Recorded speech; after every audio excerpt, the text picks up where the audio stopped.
An old miller who lived in Provence had 3 sons. Soon the miller went on a world tour.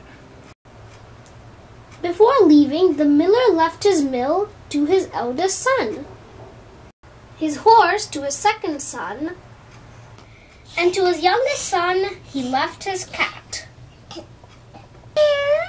The youngest son grumbled, "My brothers will eat well, but also die of hunger.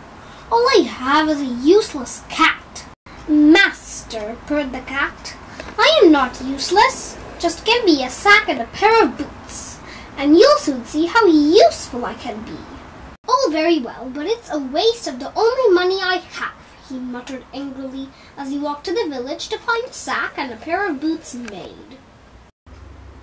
The cat got dressed. He went to the field, caught a rabbit and put it in his sack. And he went away and presented the rabbit to the king. Each day for a whole week, the cat took something that he'd caught to the king. One day it was a goose, another day it was a partridge, and another day it was a huge fish. Each time he bowed and said, "A gift from the Marquis de Carabas, your majesty." The king was delighted.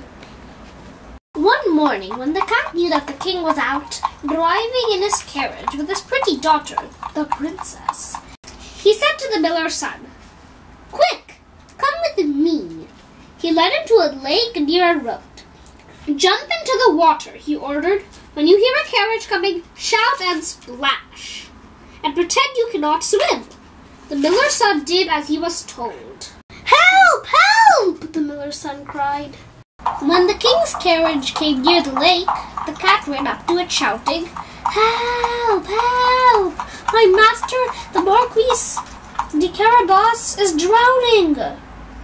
The king stopped the carriage and ordered his servants to save the man in the water. After the miller's son was saved, the king offered him a splendid suit.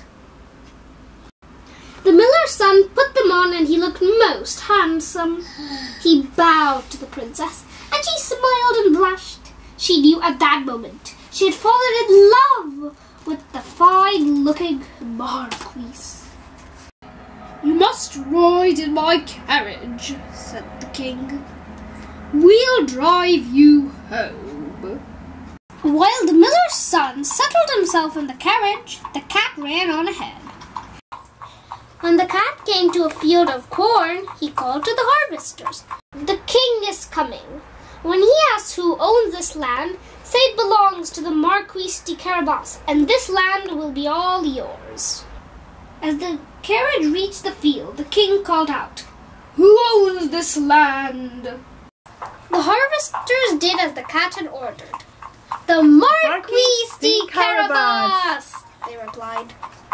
The king was most impressed and smiled at the miller's son. The cat ran on until it came to a magnificent castle. In it lived a huge ogre. The cat pushed open the door and strode in. "What do you want?" growled the ogre. The cat purred. "I've been told that you can turn yourself into any animal you like, even a wolf. But I don't believe it." At once a huge wolf stood in front of the cat. The cat quickly leaped up onto the top of the curtains. Then it said, as calmly as it could, "That's very clever, but I bet that you can't make yourself into something really, really small, such as a mouse." At once a mouse scampered across the floor. The cat dropped down from the curtains, pounced on the mouse, and ate it.